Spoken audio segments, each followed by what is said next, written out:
What's going on? It's Kaiger1324. Up here today with a little small pickups video.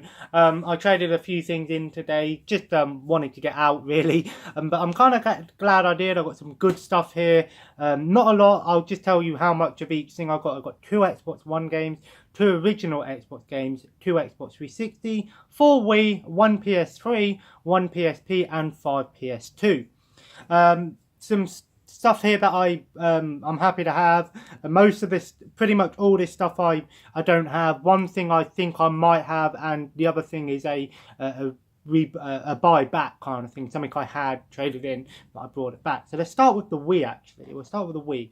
We got here Rock and Roll Adventures. It was 75p. It's one of those popcorn arcade games. They're notorious for making bad games. However, some of these games came out on PS2. Now, the PS2 versions are very hard to find and very expensive. So if you see them on PS2, pick them up because they're expensive. Probably a terrible game, but something good for a shitty game gameplay. And I hope you guys enjoyed the ASMR Kingdom for Kefling's gameplay I did. I forgot to upload it before I left, so that will be up anyway now. Then we got one of the worst Wii games ever made. I know it's notorious for being bad. Ninja Bread Man. It was £1. Again, one of those popcorn arcade games. Very bad game. This also came out on PS2, but it's very hard to find on PS2. Wii One, only £1. Just a couple more Wii games for the collection. Then we got Monster 4x4 World Circuit. Now, I don't know if this game's good or bad. It might be a good game, but it might be a bad game. It looks alright. There's quite a few racing games on the Wii. The Wii racing games are pretty fun. This looks like an arcadey style. An arcadey style racing game might be a fun for a video. And then one more racing game on the Wii I picked up, Ferrari Challenge. Now I believe this came out on other systems as well. Or at least there's another Ferrari Challenge on other systems. Maybe not so much this one. It's apparently a really good simulator for Nintendo, so might be pretty good. And it was £2.50. Then we'll go with the PS3. We got God of War 3, £3. I don't think I have this game. Just picked it up. I haven't played. The only God of War game I played was Chains of Olympus on PSP, and I enjoyed it. I know these games are very good, and for £3, not bad. I know you can get the collection with all 5 games, but that's getting hard to find. PSP, I picked up Juiced Eliminator. I don't think I have this game. Just, you know, I had £51, or about 50-something pounds trading credits. I had a few spare tickets, I guess you can call them. But yeah, this was only £2, decided to pick it up. I don't think I have this game. Part of me thinks I do, actually, now that I think about it. Don't play a lot of PSP, but, you know, another one for the collection. Then we have the original Xbox games. I picked up WrestleMania 21. The case is in really nice condition. I think I already have this game. This is the one that I said I might already have. But it was only £1. I got it because the case is in good condition. So, good for a case upgrade, but... You know, WrestleMania game, I don't think I have it, you know, got to have all the wrestling games. I'm very happy to find Metal Slug 3. These games are getting very hard to find now, Metal Slug games. You don't see them a lot, at least where I'm from. You don't see them that often, and only £3 for Metal Slug 3, £3. Not bad, actually. Very fun run and gun game, classic arcade experiences. And then on the Xbox 360, I picked up Angry Birds Star Wars, and it was a £5. This is a game that you can play with the Kinect if you want to, but you don't have to. Everyone knows what Angry Birds is, a very fun game, originally a mobile game, and then they remade the games onto console. But I have it because it's Star Wars, plus this is a game that's it was only a £5, and these are the sort of games that often go up in price and go down in price every now and then, so I got it while the price was low. I'm actually happy to find this one. Come on, get out. Cat. Dark Souls 2 Black Armor Edition. Now, It comes in this nice slip and steel case, which is really good, and it also comes with a soundtrack CD. No manual or DLC, of course, because it's a what do you call it, but it does come with the soundtrack CD, and the steelbook is really nice. And it was only £5. Now, I know the Dark Souls games are notorious for being one of the hardest games out there, but they're also notorious for being some of the best games out there. I haven't played any of the Dark Souls games, only a little bit of the first one. It's a game that I think if you have a friend to play it with, it's really good. And I have to try and get my mate Ryan to get this game so we can play it. And it'll be funny for some rage videos. Yeah. And then the PS2, we got here SSX, the original. I always see it and think I have it, but I'm sure I don't. I think I only have the third one, On Tour and Tricky. But this is just SSX, which was the original SSX game. Very good snowboarding games, very fun arcade experiences. Good game there.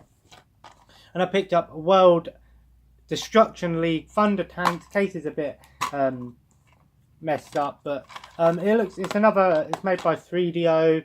It's another sort of vehicle combat game. Might be fun. Then a game that is probably shit. Quest for Sleeping Beauty. It was £1. Sorry, Thunder, that was 75, and SSX was 50p. Pound. A game that's probably notorious for being bad. Liquid Games. They made some of the worst games ever. They also made the Robin Hood's Quest. Probably a shit game, but might be funny for a video. Here's a game I've never seen before. Skate Attack.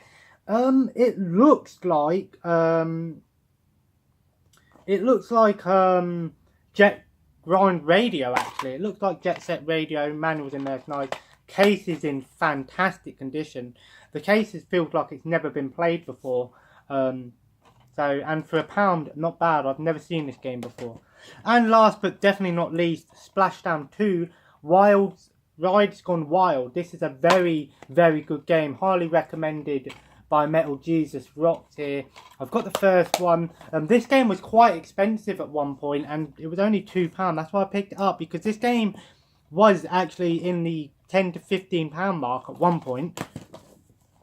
And then the two Xbox One games were Call of Duty Advanced Warfare.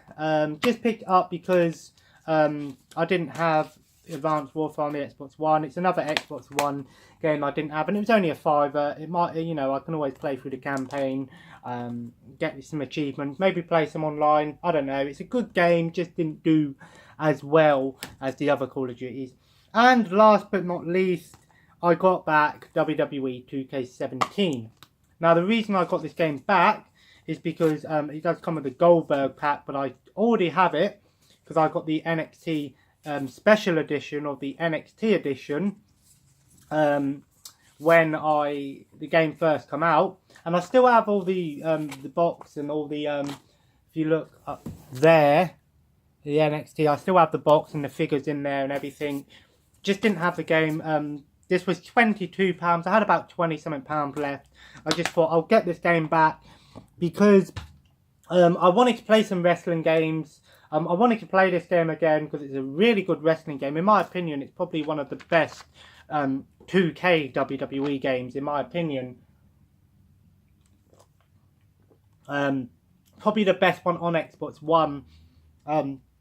Really good wrestling game. A lot of customization in there. Some people don't prefer 2K16. I can see why. But I got it back because I want to do gameplay on this. I want to do a season playthrough, and I also want to do a WWE Universe mode as well, because that's a really, really cool concept. But I also want to do my own wrestling show on the game. I think that would be an interesting series, don't you think, guys? I've got on my phone, on my OneNote, I've got about 50 or so wrestlers to create on there. I've created a few, arenas, you know, I think I've created most of the belts. It's just this wrestling show I've made up, and it's called TWA. It's this wrestling show I've made up, and it's something that I always say I'll do, but I never get around to doing it. So I think we'll do that on. We can add it into our universe mode, of course, with SmackDown and Raw. Because on my universe I don't have NXT, I only have SmackDown and Raw. Because when the game came out, I changed all the characters from SmackDown to Raw. When the game, this one doesn't have SmackDown and Raw as separate shows. But it'd be cool to do a series where you watch me make all the characters.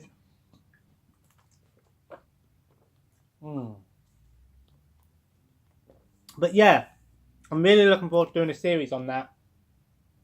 I might even start it on the weekend. I might do it on the weekend, or maybe even I think Heather's at work Thursday, so we might do it Thursday. But yeah, I mean, some good stuff here. You know, 2 Xbox One games, good prices as well. I mean, that's a little bit more than I'd normally pay for a game second hand. You know, 5 2 games. You know, of course, most of them are shit, but that one is definitely the one that is the best out of them. Excuse me. And then, of course, 2 Xbox games. Very happy with both of them, actually. Solid games. And, you know, it was just a day that I wanted to get out. I just wanted to get out and, you know, do something. So, yeah. But most of the stuff I traded in was DS stuff. Now, that's something I want to mention, is that I don't really collect for the DS because I don't play handheld systems nearly enough is what I used to. I used to love the DS and the Game Boy Advance and the PSP. I loved those consoles growing up. Now, not so much. Great systems, have some fantastic games on there. Don't underestimate the systems. Just don't play them that much anymore. And that's something a lot of people might notice, is that when I get games, I tend not to go for handhelds. I mean, yeah, I got a PSP game today just because I wanted to, you know, just get a few extra games. But a lot of DS games, now the DS is, if you don't play the DS, but you have one, but you want to get some good trade-in or sell value, DS is a great system because DS games, they go up in price quite often. And obviously first party Nintendo games, Mario, Pokemon, Zelda, those games always gonna be very good resellers and trade-in credit as well. If you see them in the wild, cheap, get them. If you don't want them, get them and sell them because they're very good resellers. But there's also a lot of random games on DS. Now, I know there's a lot of shitty shovelware, Animal and Vets and all these shitty like design games and shit like that. But they've got some random like things like some RPGs and stuff on there that you look at and think, or some games that might have been on other systems that come on DS, like Diner Dash and Theme Park and stuff. You look at them and you think, these games, they're cheap as shit, no one will buy them. But you actually find out that a few, you know, because I traded in, one of the games I traded in was Diner Dash, and that game was like, you get like 20p trading credit a few months ago, and then now it's gone up to like £5 trading credit. So you've got to be very careful with the DS. The DS is a system that keeps going up in price, and the PSP, not so much. The PSP still hasn't gone up in price. But the PlayStation 3 has been discontinued now. So do I think PlayStation 3 will become cheaper or more expensive? I think the prices will stay the same. Most of the games will get lower in value because a lot of the time you've got to think the system's been discontinued. After a while, the online support for PS3 will go down. I don't know if it already has, so the games will become cheaper. But then, you know, the Wii U, for example, is a great system. Didn't sell very well, but the games are still quite expensive. And the same with the GameCube. The Wii, on the other hand, Wii, in my opinion, is the better system to collect for because the games are dirt cheap. Wii U is the better system, in my opinion. There are better games on the Wii U, and I recommend getting a Wii U because you can play Wii games. But if you don't want to, and plus you can use HDMI and they look good on the Wii U. But again, I would recommend getting a Wii because you can get a GameCube with it, and obviously GameCube is too expensive these days. I ain't paying £50. But one thing I did see in CEX, which I'd never seen before in a shop, at least in CEX, is a Sega Saturn. It was like 50 quid. I was like, I ain't fucking paying 50 quid for it. But I've never seen a Sega Saturn. Didn't have any games for it, so what's the point buying it? But I've never seen one. And will I get into retro gaming? I'd love to get into retro gaming, guys. I really would. I mean, PS2 could be classed as retro now. It's in that period where it's going to come retro within the next couple of years. Same with the PS1 is retro now, definitely. But, I mean, you can't really go wrong with retro collecting. The only problem is it's expensive. If you don't go to dedicated shops or car boot sales, retro games are too expensive, especially from CEX and GameStop as well. For you guys in America, I know that GameStop sell retro systems and games in there, but you know, if you don't want to pay for the things, you can always emulate. I ain't going to tell you how to do it. You can find out for yourself. Do I emulate? Maybe, I don't know. Sometimes I do. So sometimes I emulate just to play a game, but you know, why pay a sum of money for a game system that's, you know, extremely hard to find and collect for, where you can just play the games on your PC, just plug in a USB controller and get the same experience. I know some people say, oh, it's not the same, but you know. Anyway, I'm going to end the video here because the cat's meowing because she's fucking hungry. Anyway, guys, if you enjoyed the video, feel free to leave a thumbs up. And, of course, feel free to comment below. Let me know if any of these games you have and if they're any good. And, of course, feel free to subscribe if you haven't already. Hope you enjoyed the ASMR gameplay video. And, of course, I'll see you in the next video. And feel free to follow me on Twitter at Kiger1324. And have a nice day. And I will see you in the next video. Bye-bye.